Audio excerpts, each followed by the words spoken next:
Hi everyone, welcome to an episode of Trident Talks. I'm Josh, the co-founder here at Trident, and today I'm very happy to say I'm joined by AJ. Hey mate, thanks for joining. Yeah, absolutely. Appreciate you having me on. No worries. So AJ, you run sales for Chorus Intelligence in the US. I'm pretty sold that in terms of what you do, but do you want to kind of give everyone a bit of an intro and kind of who are Chorus, what's your background, what you currently do? Sure, absolutely. So right now I'm head of sales for Chorus Intelligence. About a 12-year-old startup, started in the UK. Got about 85% of the kind of local, regional, and national law enforcement services using our suites. Every terrorism investigation that's going through the UK right now, the Ariana Grande bombing and others are all leveraging our platform. And so what Chorus is, coming out of my background, I spent about 10 years in the FBI working cyber investigations. Everything from terrorist use of the internet to crimes against children, nation state cyber espionage. And one of the foundational problems that we had was just the proliferation of data and trying to make sense of it. And Chorus, in their essence, is a digital investigation platform, right? So taking all of these disparate sources of data, structured, unstructured, making sense of that, overlaying that over geography and over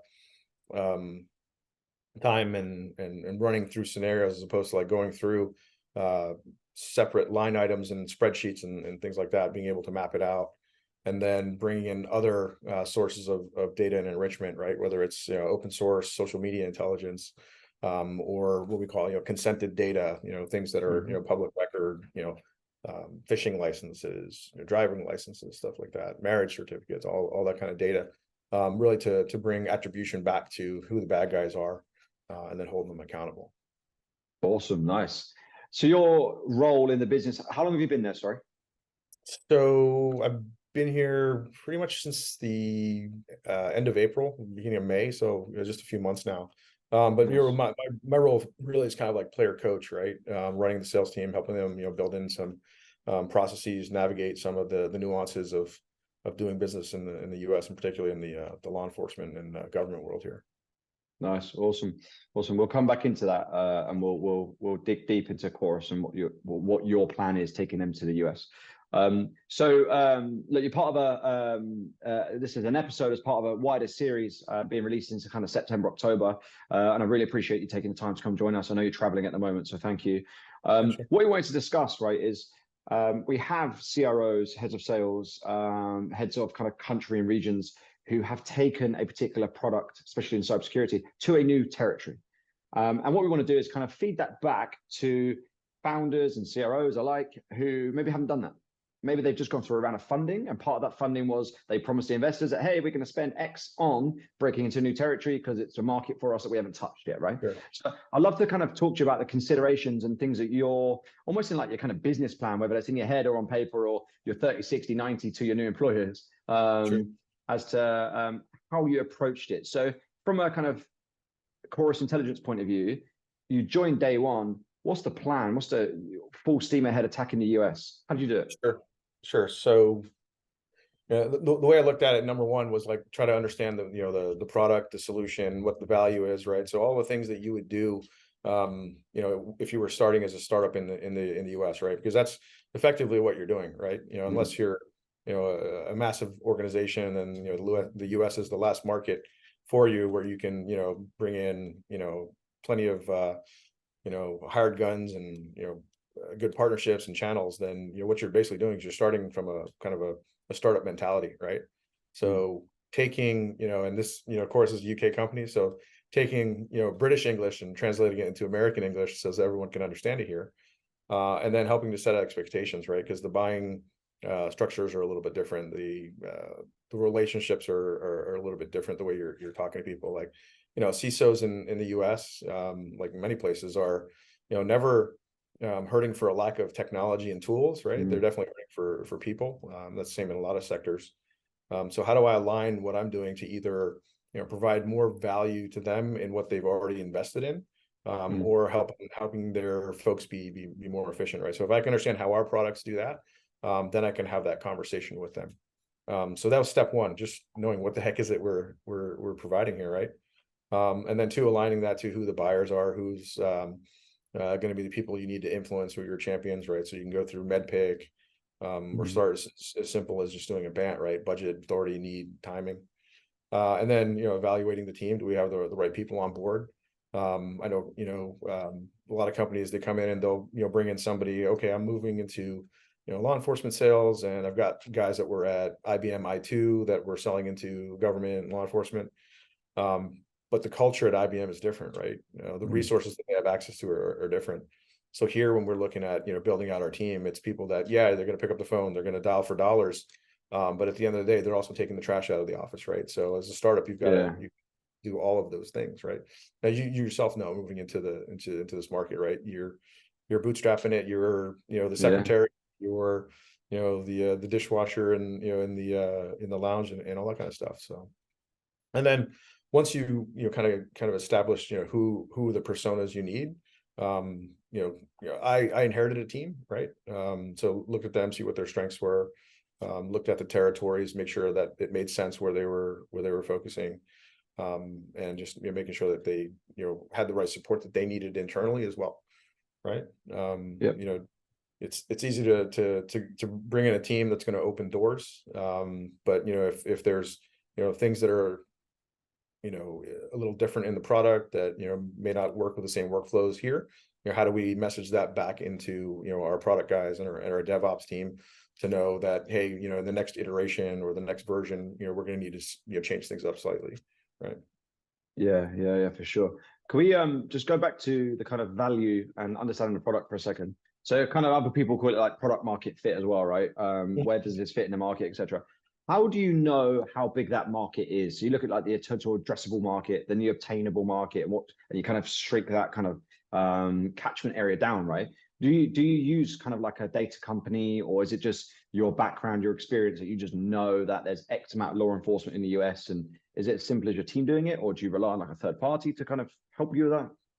Yeah, so a lot of that the course folks had done before they came in here, right? So they looked at what the competitive landscape was, right? So what they were doing was fairly unique at the time when they started it, but like in any segment, right? People are going to come start catching up to you, so you have to keep innovating.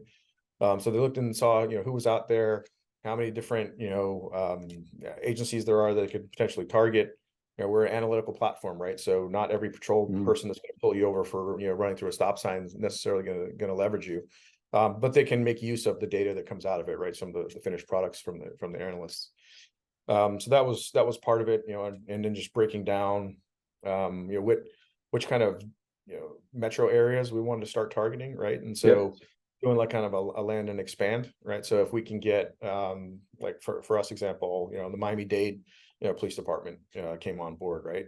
Then you're basically doing kind of a grassroots campaign. Hey, can you introduce us to the Broward Sheriff's Office? Can you introduce us to somebody in Fort Lauderdale, whatever? And as long as you're providing not just a good product, but then that follow-up customer success, all right, making sure that you sold them something, it was really good.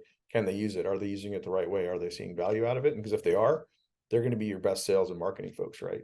Obviously, you've got to do the the obligatory conferences and that kind of stuff. But even that can be challenging, right? If I'm selling into the financial sector, do I really want to spend $45,000 for one FSISEC conference? Or are there smaller ones that I can go to regionally where I can hit maybe 5 or 6 as opposed to the one? Yeah, some of it is just pick up the bag, travel around the countries, go to the expos, go to the conferences, right? Just put the hours in. It is the grassroots, man. I mean, you're expecting people to give you hundreds of thousands of dollars over a Zoom call. That's just not how it is. I mean, people like to press the flesh, as they say. Yeah, that was 2020, right? That was COVID days where you could squeeze a 200K deal. And they didn't have a choice. No one had a choice. No one had a choice, right? Unless you were like Zoom, I don't think you were necessarily hitting 120% of your number or 150% of your number. Sure, some segments were, but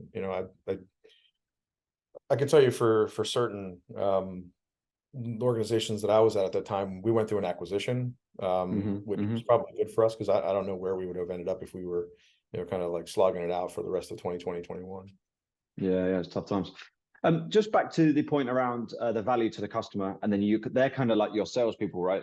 Talking to their friends in the bar, in the conferences, or wherever, right? In the chat forums, etc. But how do they know they're getting value from the product? Because, and I asked this, it's a bit of a loaded question, right? I asked this because I spoke this morning to a very kind of serial cyber entrepreneur, right? Investor, etc. And he was like, most founders really struggle with, if they don't have a sales team, let's say it's still founder led, right? That's a scenario. Just got seed funding. I'm going to go and sell to my friends and family, right? What they don't kind of grasp straight away, they love talking about the tech and they're so like kind of blinking into my product's amazing. And it typically is most of the time. It's how they got money.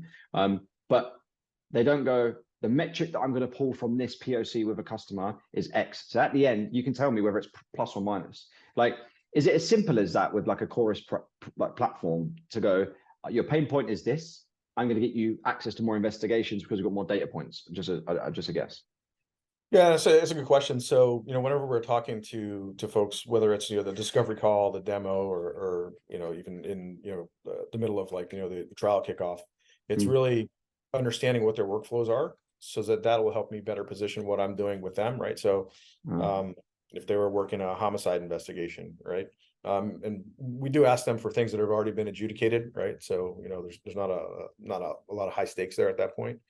And then basically asking them, okay, well, you worked this and you found XYZ, we'll put this, these data points into the platform and see what we come out with, right? And so, one, we do, federated search so they can search across, again, the consented data and social media.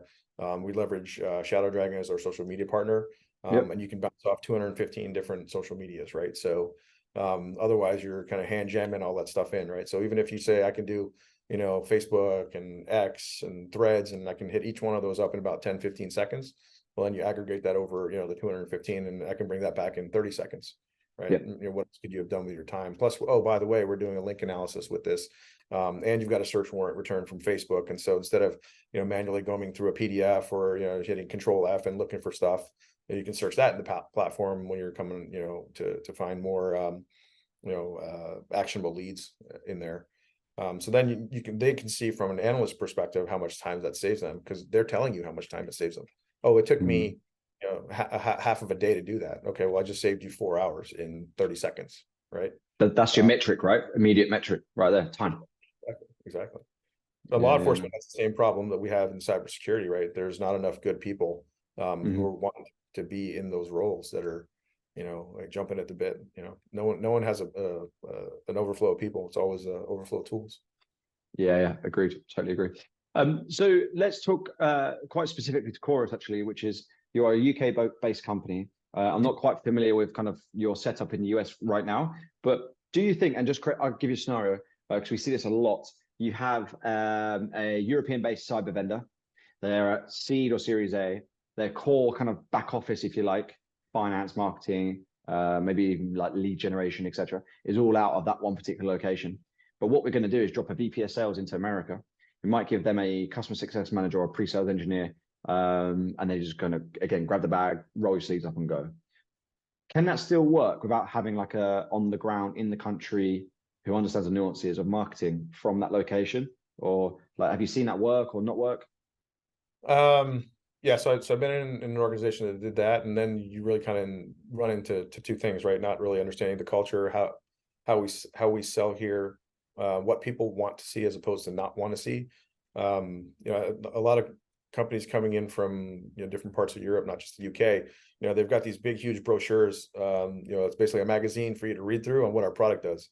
And in the US, we have very short attention spans, right? So if I can't get the gist of it within the first 30 seconds of looking at your data sheet or your slide deck, or even for that matter, when I'm walking by your booth, right? And so I've got some stuff here from Chorus that was legacy from when they first came into the US. And I'm looking at it and I'm just kind of like, I was like, it says a lot, right? And then I'm looking at some of the other vendors that are sitting there, and they just don't say a whole lot. They've got like maybe a title, maybe a couple words on it, and then more images, right? So yeah, we have some link charting and stuff like that.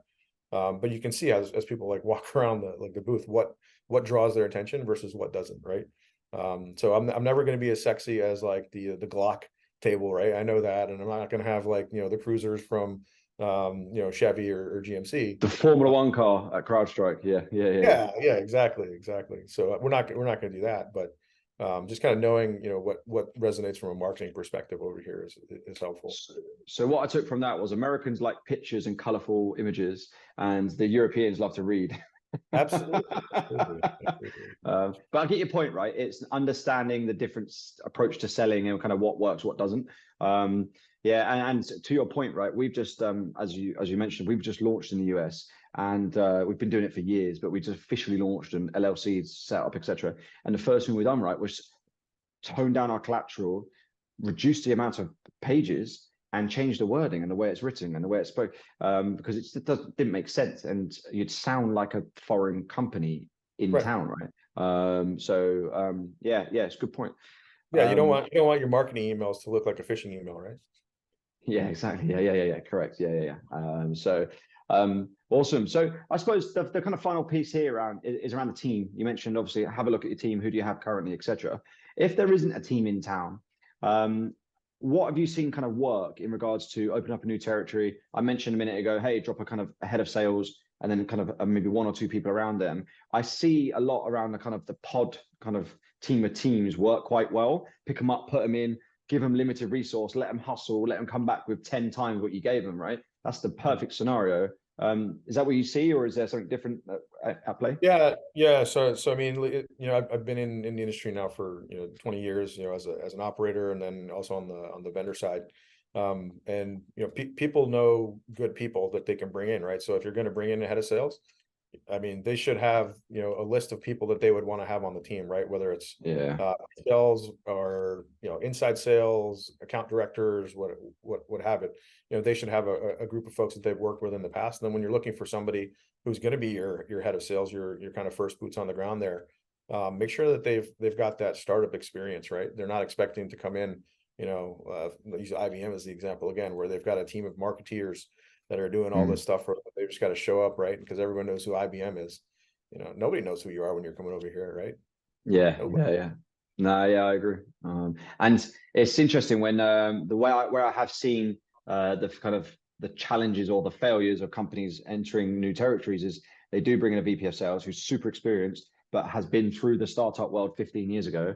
And therefore the people they do know now, like you said, are more kind of are in structured environments where they have that support network, big funding in terms of marketing, and they just rock up to the conference and everything's there. It's been FedEx there, right? Whereas you're probably carrying stuff in the back of your car and you're like putting it up yourself, and that's a lot of people enjoy that, right? But it's understanding as a founder, you need those characters to then bring other characters similar to be kind of in the trenches.